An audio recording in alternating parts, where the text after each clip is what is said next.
This video I'm going to show you how to do this kind of optical illusion where it looks like something round is like opening up. So you see I have this globe here and I kind of sliced it off and lifted up the top of it and the bottom to kind of give you this cool optical illusion. So in the video I'm going to show you mostly just how to slice this open and get it started, and then it's just going to be up to you with your creativity on what you add inside of it. Our assignment is going to be for Earth Day, and that is what we're going to do these for school. So you can see after I sliced my globe up, I just did things like added birds, and I have a cloud layer, and I have this elephant, different things. I'm not going to show you how to do all of that. I'm just basically going to show you how to open the globe. All right, before I start, I want to show you a couple other ones that we've done in our class before. Like here's another one where we just sliced it off in half instead of in 3 parts like that. So we'll probably just focus on doing that for now. And then you can also use the same knowledge that you get from doing this with a globe to do other things like this. So you can make some other surreal, optical illusions like these as well. All right, so let's get started. The first thing that you're going to need to do for this assignment, since we're focusing on globe, is to go on Pixabay and find a globe. They have some there for you that already have the background taken out. I'm going to pick this one that doesn't have the background out so I can just show you an easy way to make a selection of a sphere. So the way I like to do it is if you turn your rulers on, Control R, see how my rulers came on? If you can turn your rulers on with Control R and then click in a ruler, click and drag and just go to the edge of the globe vertically and then do the horizontal one. Click and drag from the top ruler and pull down and get a guideline that goes across horizontally. What that does is it helps when you get the elliptical marquee tool. It helps you know where to start dragging the circle. So if you kind of line up those crosshairs right there and click and drag, hold the shift key to keep it perfectly circular, it will end up being in the right place. Otherwise, if you don't have those guides, you don't know where to start dragging your circle. And I see some of you trying to select a circle and it's a little more difficult if you don't do that. So putting those guides there helps you select the circle right pretty much from the first time. All right, so we want to get rid of the background, so I'm going to unlock that layer so that the background so it becomes a regular layer, and then go to Select and choose Inverse. Now I have that black area selected and I can press Delete and then Control D to deselect it. And you might be wondering, well, why didn't you just use the magic wand tool to select that black area? If you remember, it kind of had a blue glow around the globe, and if you have stars or other things in your image area, you might be selecting those by mistake. So this gives you a much cleaner selection to just use the elliptical marquee tool. All right, I'm going to clear these guides. I'm going to go to View, and click on Control H to get rid of those guides. And now I'm going to zoom out a little bit. Now if you look at our picture here, notice how there's a lot of extra space around the globe so that you can pull the top or bottom off and add imagery. I want to do that to mine. I don't want the globe to be so tight. So if you take the crop tool, you can just click on that and you can make your whole image area bigger.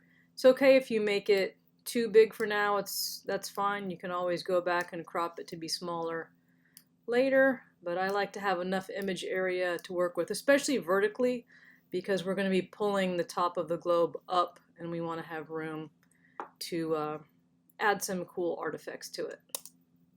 What I want to do is I'm going to move this globe down just a little bit. So I'm going to press Control T and just slide it down a little bit so that I have room to lift the top of the globe off. Alright, so we need to make a new layer. So I'm going to click this plus here at the bottom of my Layers tab, or you can go to Layer, New Layer. There's many ways to make a new layer. And what we're going to do on this layer is to just draw kind of this oval shape. Okay, so let's get the elliptical marquee tool again. And I'm going to zoom in a bit. And what I want to do is make a selection on the third, like the top third of the globe.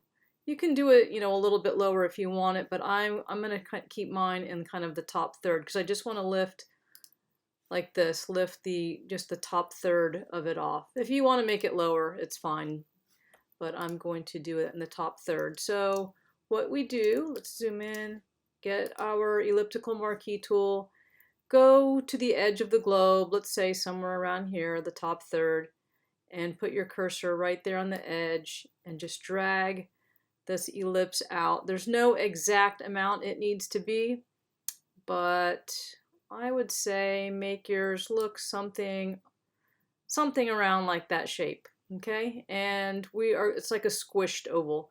We're going to fill that. It doesn't matter what color you fill it with because it's not going to be this color anyway. So I'm just going to say edit, fill, whatever color I already have in my foreground picker. I'm going to choose that and then do Control D. Now what I want to do is move this little ellipse that we made so that it hits the edge of the globe. So do Control T and let's position it so that it's at the very, notice how it's just touching the edge here. It's not going over the edge and it's not, staying inside the edge. So you just want to slide it so that that oval is right on the edge of the globe. Okay, that's very important. You need to make sure if it's not the right size, you can do Control T to move it to be in the right size, or you can stretch it to make bigger or smaller. It's totally flexible as far as that goes. All right, so what you want to do next is get the lasso tool and go to Select, Load Selection. Say OK, so now we have this oval selected, and we want to go on the Earth layer. Okay, so switch to the Earth layer. You're selecting this oval layer, but now we're going to switch to the Earth layer. Get your lasso tool, and I see a lot of people try to do this and they trace around the edge. You don't have to. This is all empty space here, so you can just hold your shift key so that you're selecting this oval and what you're about to grab with the lasso tool. Start at the top center and just drag this line around, and this is the important part. Come in right at the edge of that oval and go across, and it doesn't have to be neat. You can be like all messy and shaky. That doesn't really matter, long as you come in and out at the very end of the globe like that. Okay, and then as far as here, it doesn't matter what you do. Don't even try to be neat, as long as you close it up at the end, and then you have the selection. So what do we have selected? Basically, we had the bottom of the oval is selected, and then we have the whole top of the half. It didn't matter how messy we got on the outside edge, as long as you have this perfectly clean selection of the bottom oval coming out of the globe and around.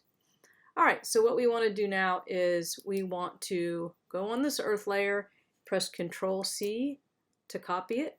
Make sure you copy it, Control C, and then you're going to press Delete.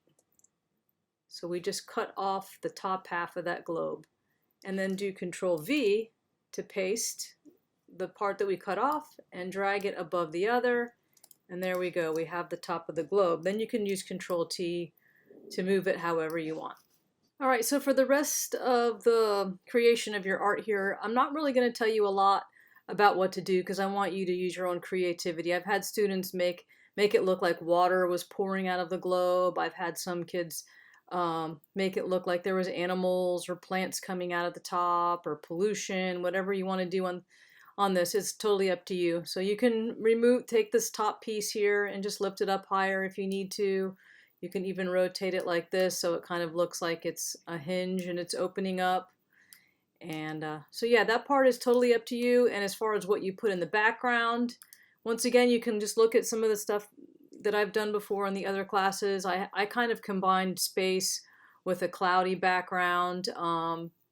Something to think about to make it look cool is to make things kind of coming, like the elephant looks like he's inside of that, but his trunk is also coming out. So when I put the elephant in here, let me go to that layer, I just kind of erased his feet so that it looked like he was inside of the globe, but I left his trunk hanging out.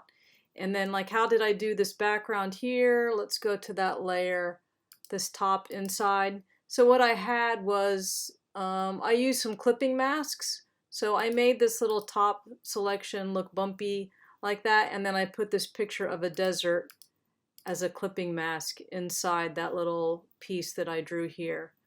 What else can I tell you? Also making it dark, like on the edge, that can make it look more like there's depth if you wanted to do that. And then as far as the background, like I said, I have the galaxy and I kind of combined different skies with it to give it some, to make it more interesting.